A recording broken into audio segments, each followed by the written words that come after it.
Much has been written in history books and said online about the politics, economy, and ideology of Hitler and the National Socialists, better known as the Nazis. But how did Hitler describe his own Weltanschauung, a German word meaning philosophy or worldview? In January of 1932, Hitler addressed the Industrieklub Düsseldorf.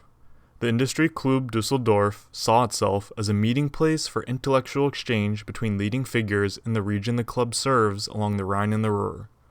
The Industry Club of Düsseldorf held great economic and political relevance through its members. For an aware political leader like Hitler, who was bent on gaining power for his party and himself, a room full of industrialists, capitalists, and property owners was a room full of power that was waiting to be harnessed and directed. Hitler's invitation to the club caused a commotion. There were many protests outside the hotel where his speech was to take place. The protests, organized by communists, socialists, and trade unionists, were aimed at preventing the formation of a relationship between the Nazi Party and big industry. Hitler's speaking event caused a commotion on the other side as well, where it was met with overwhelming enthusiasm. It was so popular among club members that the chairman of the club let Gustav Krupp, the president of Krupp AG, know that even he would not be able to attend. As a side note, Krupp AG was one of the largest German heavy industry companies and arms manufacturers at the time.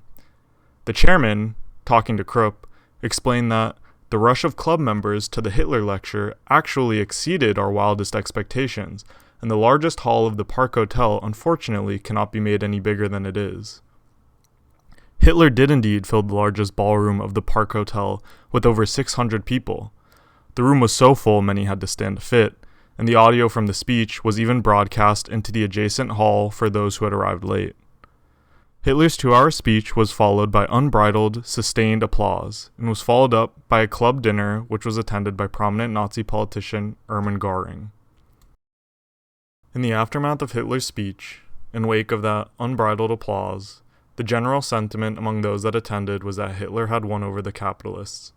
Fritz Thyssen, a prominent mining magnate from a family of industrialists, said that the speech made a deep impression on the assembled industrialists, and, as a result, a number of significant donations from the sources of heavy industry flowed into the coffers of the NSDAP.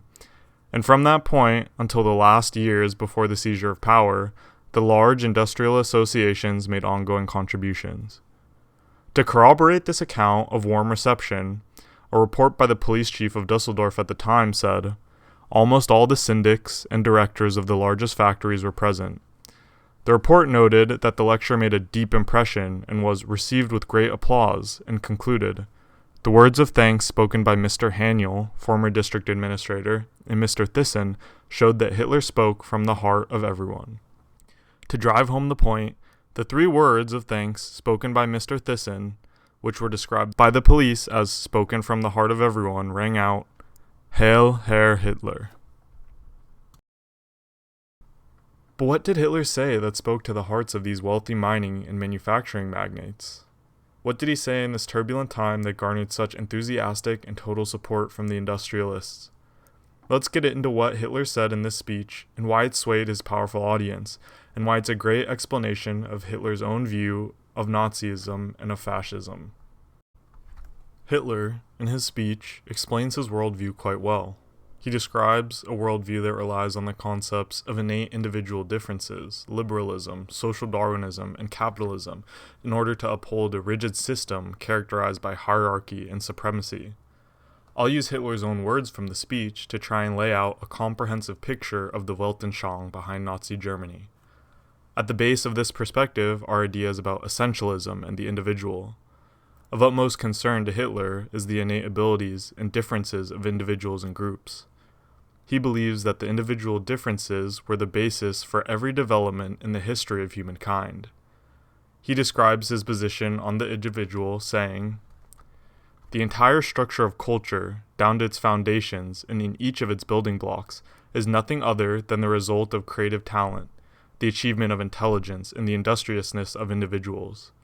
The greatest results are the great crowning achievement of individual geniuses endowed by God. The average results are the achievement of men of average ability, and the total result is undoubtedly a product of the application of human working power towards the exploitation of the creations of geniuses and talented men. A simpler way of understanding this quote would be through the great man theory of history, which says that history can be explained by the actions and the consequences of the actions of great men alone, men who are destined to lead and change the world as a result of their innate abilities. But, following this line of thinking, if there are men that are born to be great, there are men that are born to be average and below average. Hitler mentions these types of men in the prior quote, making sure to paint men of average ability as parasitic and beggarly. They simply live their lives ungrateful for the benevolence of great men who created the world we all live in. Furthermore, the whole paragraph serves to place industrious individuals over average ones in terms of some measure of human value. However, the ideas expressed here about inherent worth and innate value are not just used to describe individuals. It should come as no surprise that Hitler spared no expense in using these innate differences to describe disparities between groups, specifically races. In his speech, he complains about the idea of racial equality and about the fact that it is maintained in a general sense that people have no innate values. Rather, at most, there may be manifestations of temporary differences as a result of education, but there is no essential difference in the value between Negroes, Aryans, Mongolians, and Redskins. This view, which constitutes the basis of our entire international body of thought today, is so far-reaching in its consequences that ultimately a Negro will be able to preside at the session of the League of Nations. It leads perforce, in turn, to the further consequence that, within a single people, in the same way, any differences between the value of individual members of this people will be particularly disputed. As you can already see, Hitler is not shy about his racial discrimination. But it's important to note that this discrimination and belief in inherent inequality is not limited to race. Hitler's discrimination has, most notoriously, been targeted mainly at Judaism and Bolshevism, or communism, often combined and referred to as Judeo-Bolshevism. In this speech, possibly because of his audience, or possibly because Hitler understood who his true enemy was, he fails to mention Judaism and consistently harps on Bolshevism and communism. Hitler targets communism as being a backward system of governance meant for inferior human beings. If Bolshevism is spreading in Russia today, then ultimately this Bolshevism is just as logical for Russia as Tsarism was before it. It is a brutal regime ruling over a people which, were it not led by a brutal government, could in no way be maintained as a state. The slogan, "Proletarians of all countries unite," is much more than a mere political battle cry. In reality, it is an expression of the will of men who, in their natures, indeed do possess a certain kinship with respective peoples of a low level of culture. These quotes are clearly masked off in multiple ways, but what is particularly telling is the fear of internationalism. Hitler claims that inferior races being considered equal politically on the international stage would lead in turn to the questioning of domestic hierarchies. The questioning and uprooting of strict hierarchies in any aspect of human life within the fascist system is unacceptable.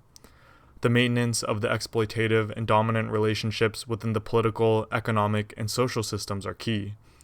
This is the key to Hitler's Nazism.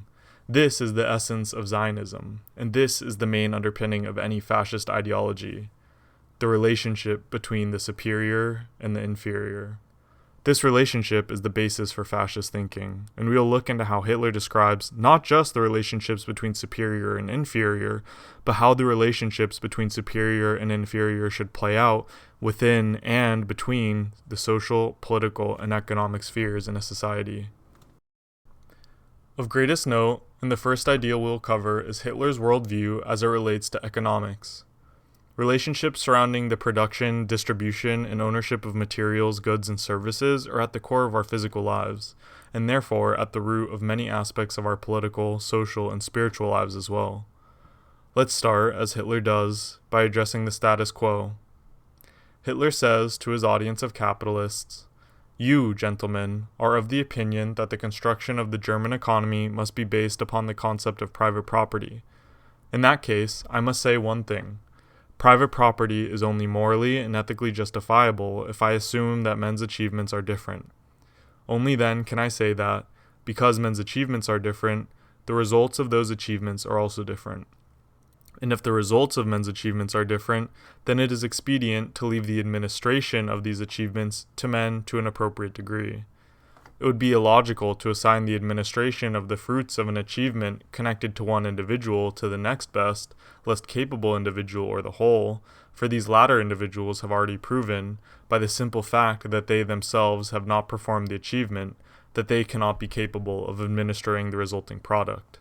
Therefore, one must admit that, from an economic point of view, men are not equally valuable, not equally significant in every area from the onset. In other words, private property is only justifiable if we assume that the value of men and their capabilities are different. Because of these innate differences, their quality of labor must be different. And if we assume that the quality of labor is different, then it only makes sense to leave the administration of the fruits of labor to someone who is smarter or of the appropriate degree. This inequality in individual human worth is reflexively evident by the fact that a worker is a worker and not a capital owner, and so it follows that workers are inferior and incapable of administering the fruits of their labor. For, if they are of high enough individual caliber or quality, anyone has the ability to become a capital owner in this meritocratic system. Ultimately, one must admit that, from an economic point of view, men are not equally valuable, and owners of capital are the naturally gifted few who have been ordained with the right to command and control the lesser men and take from them whatever or however much they decide. This is the reality of capitalism. When the relationships between property owners and those who are not property owners is examined, it is impossible to come to any other serious conclusion besides the fact that it is an unfair relationship based around exploitation and control. It is an economic ideology that bases itself in individualism and endorses the idea that some people are inherently more or less valuable than others. It entrenches itself in the supremacy of a minority over an overwhelming majority due to innate characteristics bestowed upon this minority at birth. This ideological supremacy is not just theory. This way of organizing an economy around ownership of private property has resulted in the world we live in today. We see the results in the ongoing process of extraction of surplus value and the resulting material inequality. So how can societies and nations function under such inhospitable conditions? Doesn't a system like that seem conducive to contradictions, especially in our so-called democratic and liberal societies? Wouldn't these contradictions eventually come to be resolved? How have these contradictions traditionally been solved? Hitler understands this idea of contradictions and follows the logic a little bit further. In reference to the idea that some individuals are innately superior in the economic sphere, he continues, "Having admitted this, it would be madness to claim that, while there are doubtless differences in value in the economic sector, there are none in the political sector. It is nonsense to base economic life on the concept of achievement, of personal value, and thus practically on the authority of the individual, while denying this authority of the individual in the political sphere and substituting in its place the law of the greater number democracy.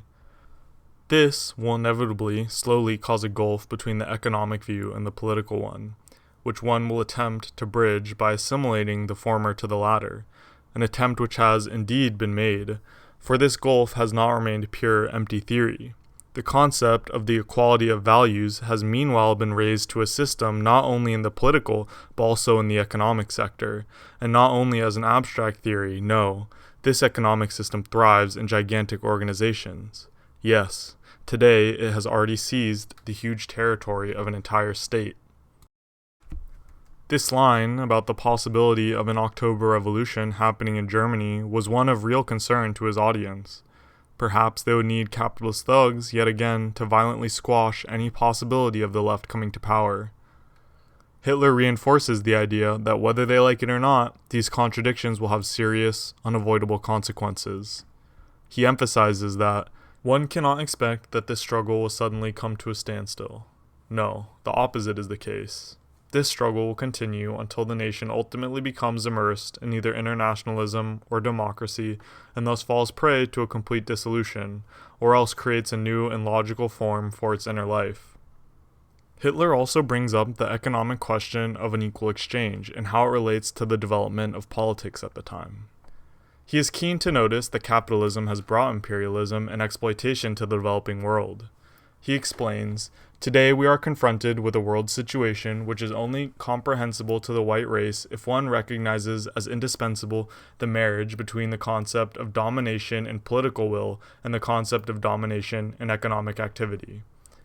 It is also interesting to note that Hitler recognizes imperialism, and furthermore Germany's lack of imperialism relative to other countries in that time period, as a reason for their lacking economic position, saying, "Our internal situation at that time played a helping role in shaping the image of the world which later caused us so much suffering, the partitioning of the world without Germany," emphasizing both their need for imperial domination and the need for internal unity and strength.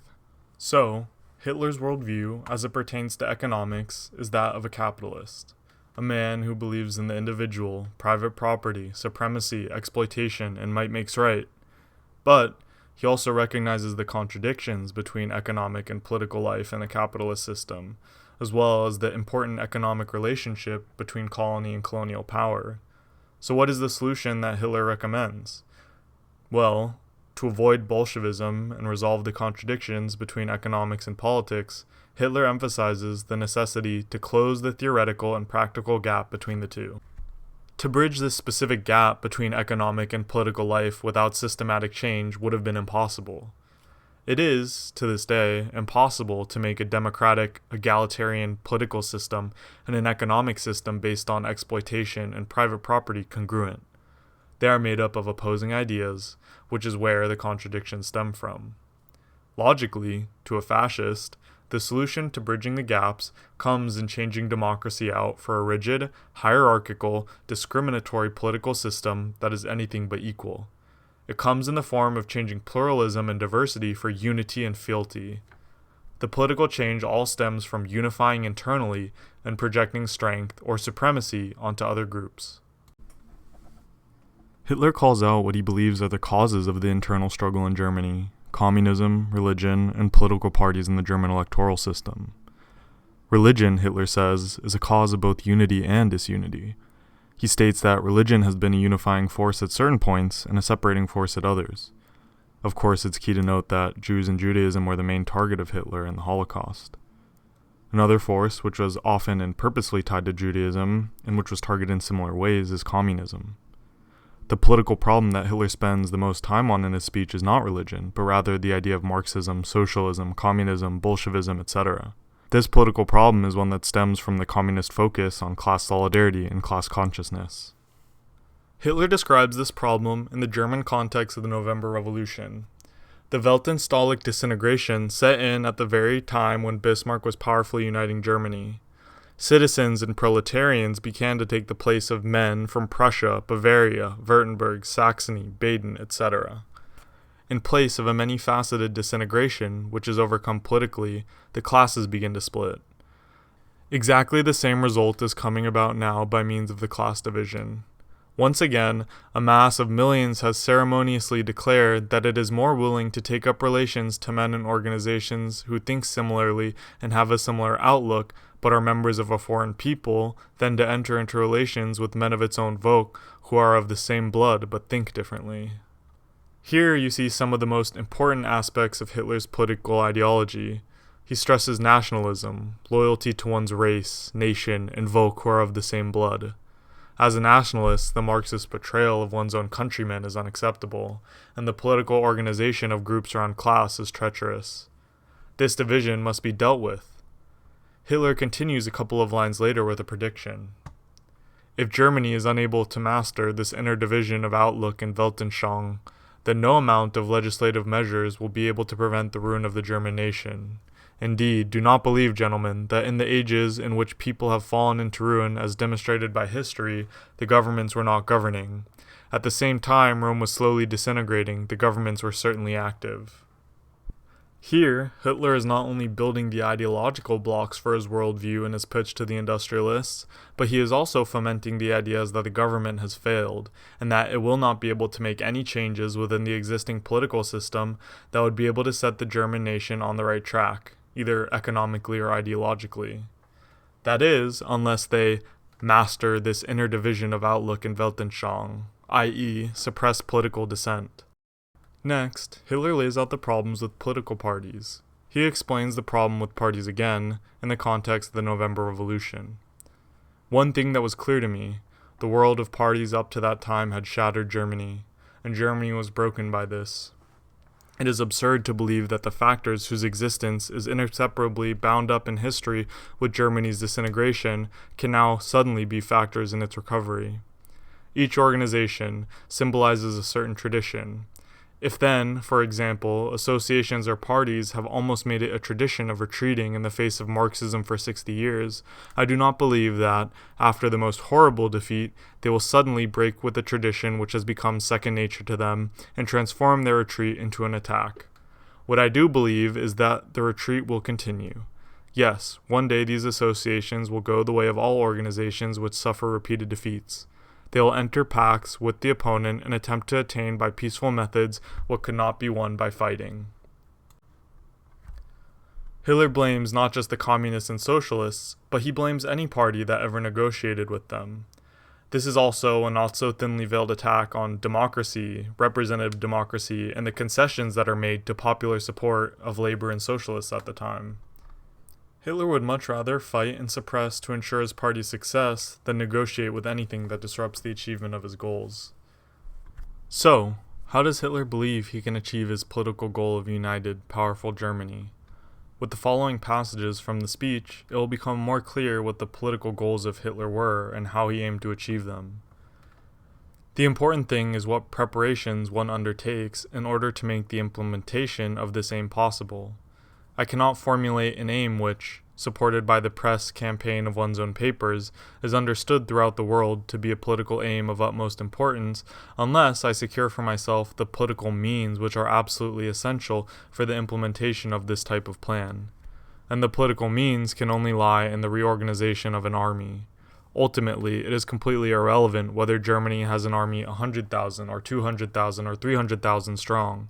The main thing is whether Germany has 8 million reservists whom it can transfer to the army without heading toward the same Weltanschaulich catastrophe as that of 1918. Hitler continues, "The essential thing is the formation of a political will of the entire nation. This is the starting point for political action. This standing together of all as one man can only then be attained when all share one single opinion.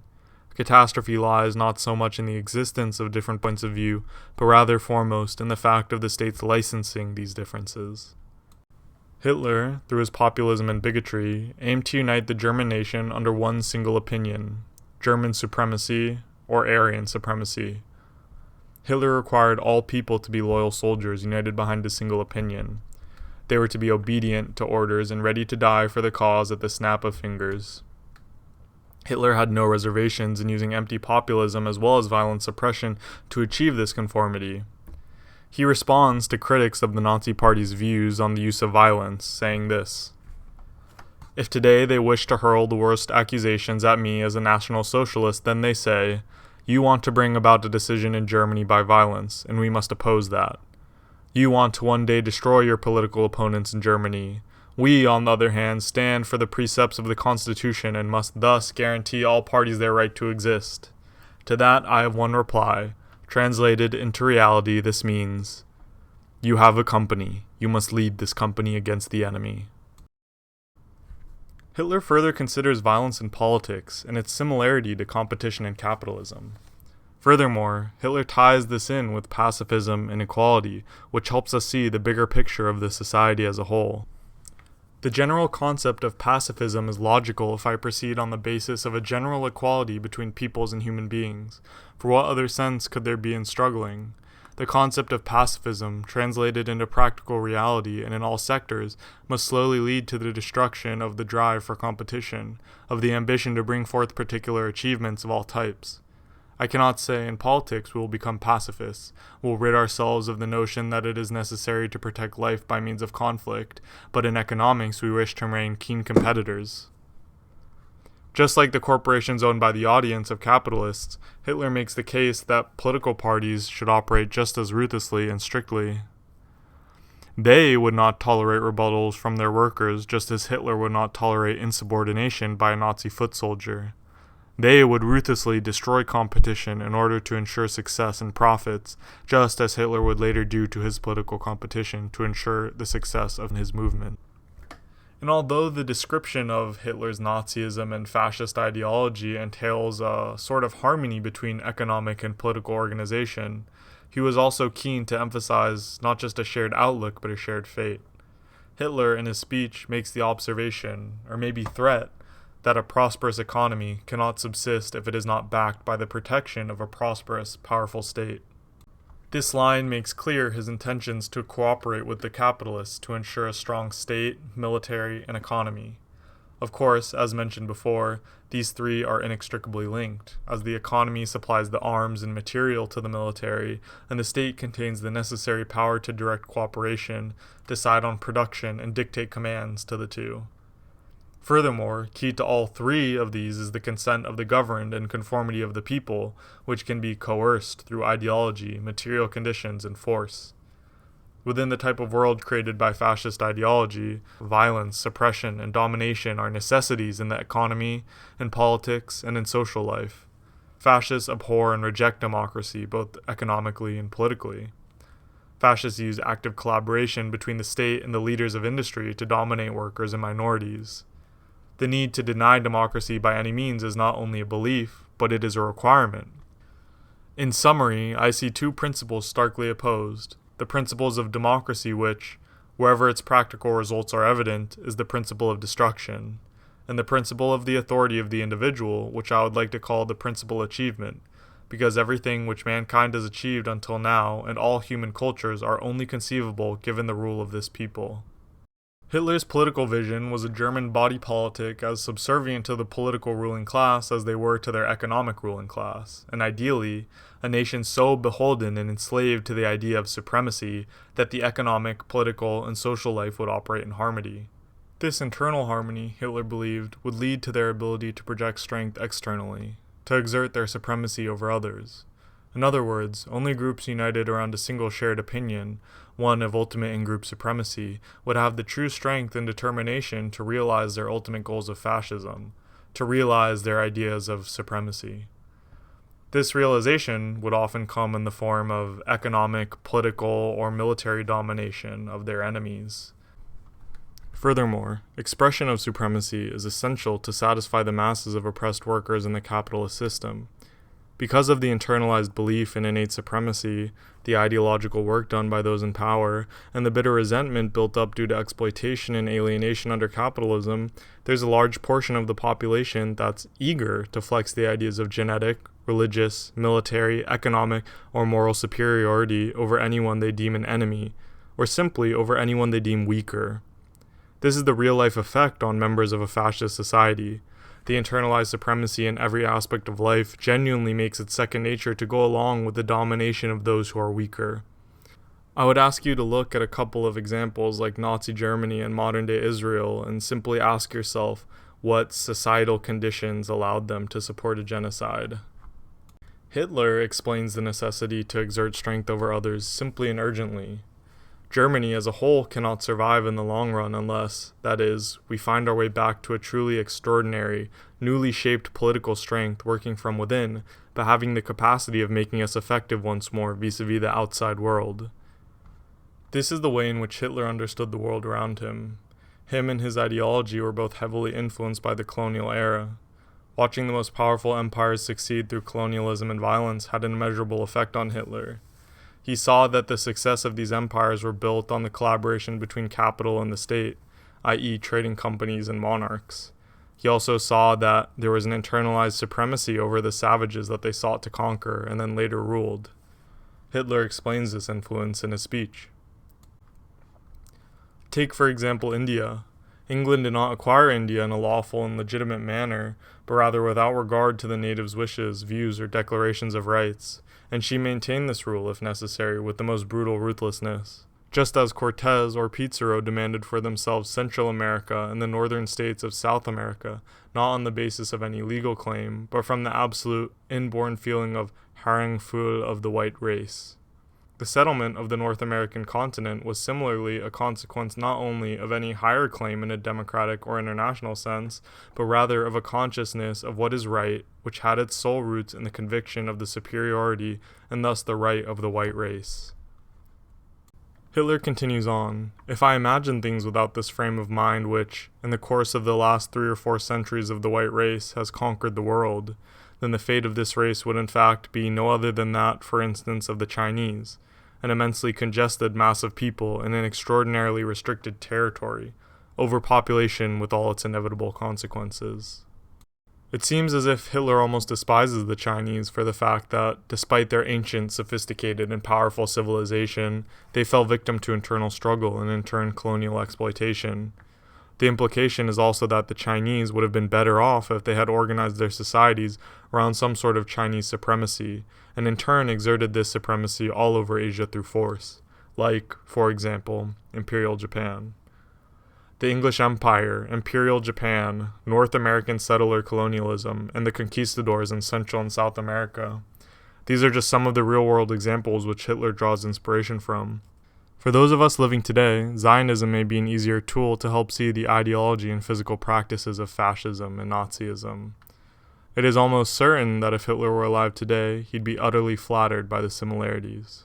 For example, the political assurance of apartheid, religious supremacy, racism, colonialism, ethnic cleansing, and genocide in the state of Israel is likely to make Hitler blush. To put those similarities more clearly, the ghettos and the concentration camps of Nazi Germany are now the ghettos of the West Bank, the concentration camp of Gaza, and the concentration camps of Sde Timan and other detention centers. The yellow stars and colored triangles of Nazi Germany are now the green and blue passports of Israel, dictating movement and rights. The multi-front war and irrational death spiral of Nazi Germany is already occurring today with Israel in the Middle East. It's an almost perfect embodiment of fascism and Nazism, an incredible example for understanding the necessity of supremacy politically, economically, militarily, and socially, as well as the maintenance and expansion of the supremacist system by violence. Hopefully with these examples, with this explanation of fascism, and with the ideology of Nazism laid out by Hitler himself, it's become a little bit easier for you to recognize it. This video was aimed at helping people truly understand the motivations and goals that drive fascism. It's important to understand an ideology and worldview based on the different aspects of modern human life: economics, politics, social relations, etc. This is why it's important to understand that broken down, fascism is the combination of an authoritarian political and economic system. In the majority of the cases of real existing fascist states, past and present, this authoritarian economic system is capitalism, and that's the reality. Furthermore, it's important to note that both capitalism and liberal democracy have been the ideal springboards for nascent fascist movements, mainly because of the instability that they cause and their reliance on the rights of individuals. Throughout his speech, Hitler does an amazing job at summarizing the beliefs of him and his party. What politicians do you know that sound like this as they also talk of their party and their supporters? You see before you an organization which does not only preach the theory of the realizations I characterized as being essential at the beginning of my speech, but which puts them into practice. An organization filled with the utmost national sentiment, based on the idea of the absolute authority of leadership in every field, on all levels. The only party which has, in itself, totally overcome not only the international idea, but the democratic idea as well, which, through its organization, acknowledges only responsibility, command, and obedience, and which thus, for the first time, integrates into the political life of Germany a phenomenon of millions united in upholding the principle of achievement. An organization which fills its followers with an unrestrained aggressive spirit.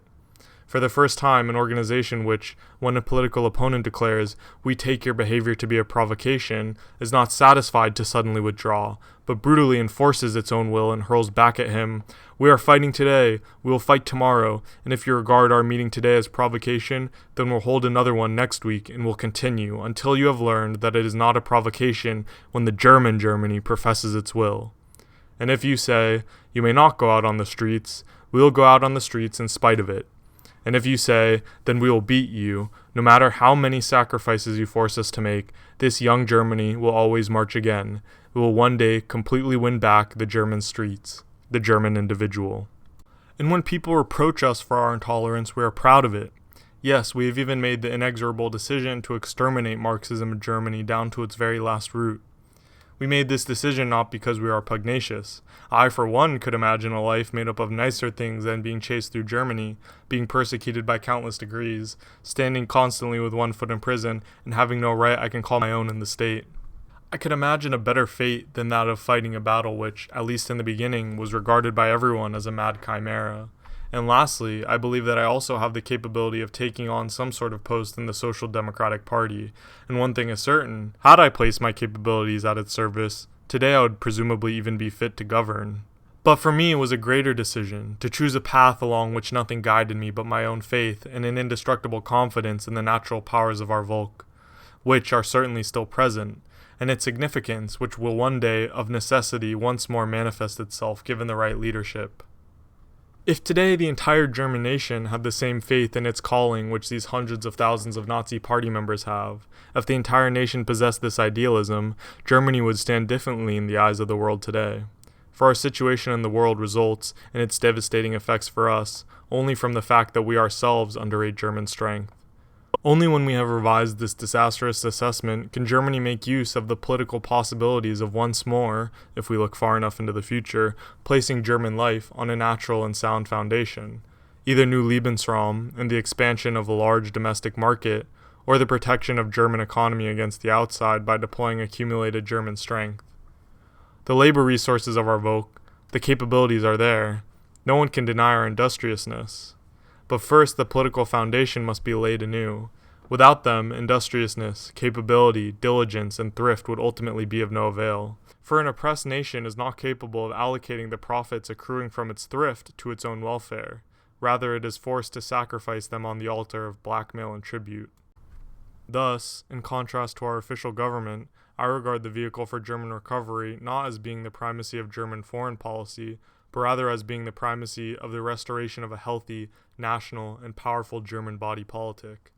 A German body politic completely regenerated from within, intolerant against anyone who sins against the nation and its interest, intolerant against anyone who will not acknowledge its vital interests or opposes them, intolerant and relentless against anyone who endeavors to destroy and subvert this Volkskörper, and otherwise open to friendship and peace with anyone who wants friendship and peace.